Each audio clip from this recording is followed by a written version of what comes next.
Good morning, y'all. Hope you guys are all doing amazing this morning. Sorry about the shaking. It's a little bit, I just got a brand new phone holder and I'm still trying to get used to this thing and how to get it to not shake. I'm still working on that.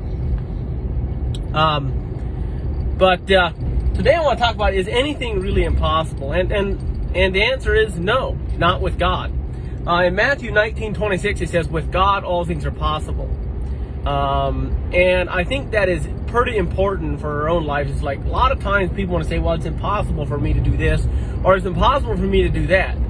And so yesterday I was working and I was thinking to myself, it's like, is impossible really impossible? Like, you know, we say that it's impossible to put a gallon of water in a pint jar. Well, technically, that is inaccurate. You can put a pint in, you dump it out, you put another pint in, you dump it out, you put another pint in, you dump it out. Eventually, you will get a gallon of water into that pint, just not all at the same time. So most of the time, the reason that we think things are impossible is because the parameters and the rules that we set for ourselves are too narrow. They are so narrow that we literally cannot think big. We cannot do things in a new way. We cannot grow. We cannot, and so it's only impossible at our current level. It is only impossible with our current beliefs, and it's only impossible with the way that we're currently believing. So all things are possible with God. So I want to talk a little bit about, I think it's important that we change our beliefs. If we change our beliefs, this is why personal development is so important, is because our beliefs will make the things that were currently not possible in our life will become possible in the future. Things are sometimes impossible where we currently are, but in the future they will be possible if there's a couple things. Now, in Proverbs 23:7, it says, as a man thinks in his heart, so is he. So if you want to become an absolute top-notch athlete, then the mindset of that top-notch athlete has to become your mindset. You have to become, in your mind, you have to become that.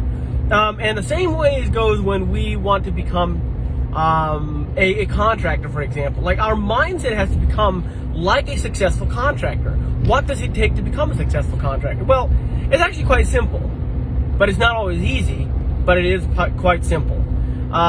For example, people want to say, well, what does it take to become a successful entrepreneur, like a successful contractor?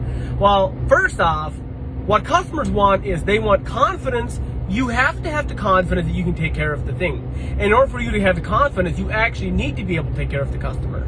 Second thing is you have to have confidence not only in your ability to do it, but also in your own integrity that you will do what you say you will. You have to have confidence in yourself that you can do what you say that you will. 3, it is great to have that. The second thing you need if you want to be a successful contractor is you have to have the ability to handle pressure. You have to have the ability to handle pressure, because there will be times that will come and you'll have pressure. You'll have that thing that comes in and it's like pressure. And people will try to get you to do something and you'll be tempted to take a shortcut. But we have to have the absolute confidence in ourselves that we will absolutely do what it takes. We will not bow under pressure, and we will do whatever it takes to take care of that customer. If there's a leak and the customer's yelling at you over the phone, guess what you do? You get up in the middle of the night, you drive out there, you take care of that leak.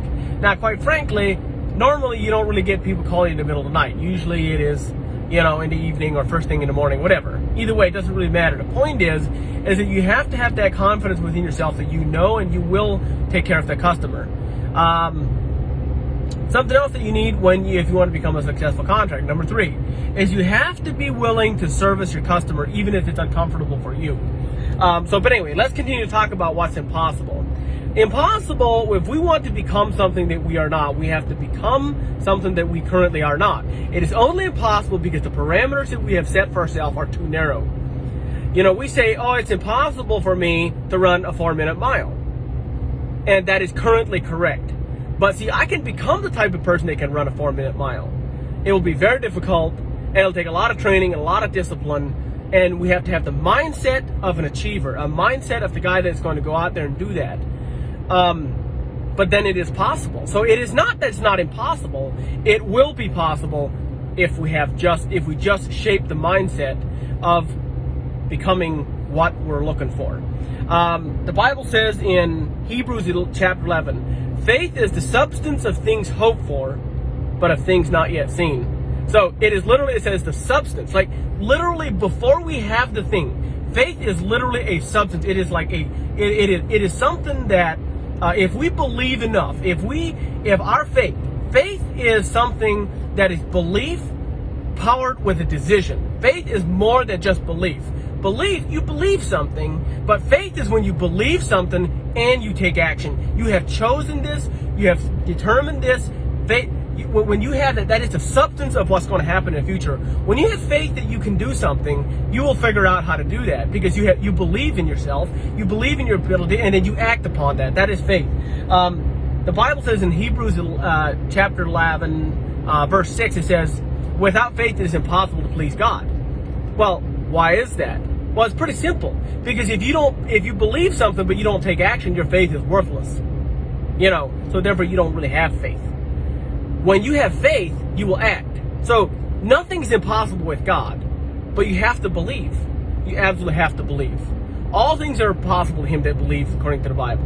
And so, just something to think about. I think it's important that, we have so many self-limiting beliefs that we think that somehow we can't do something, or somehow we're not good enough, or all of these things. And the only thing that those are is that those are self-limiting beliefs. Everything is possible if we stop limiting all these things that we believe about ourselves.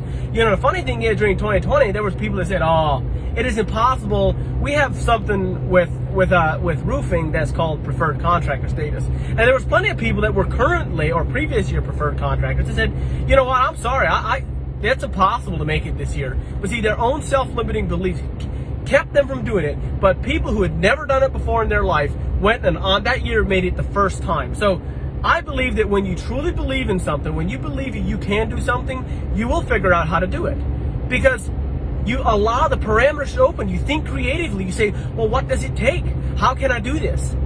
But anyway, hey, I'm just so inspired about this. I was just thinking about, we somehow think things are impossible. And we are like the proverbial glass.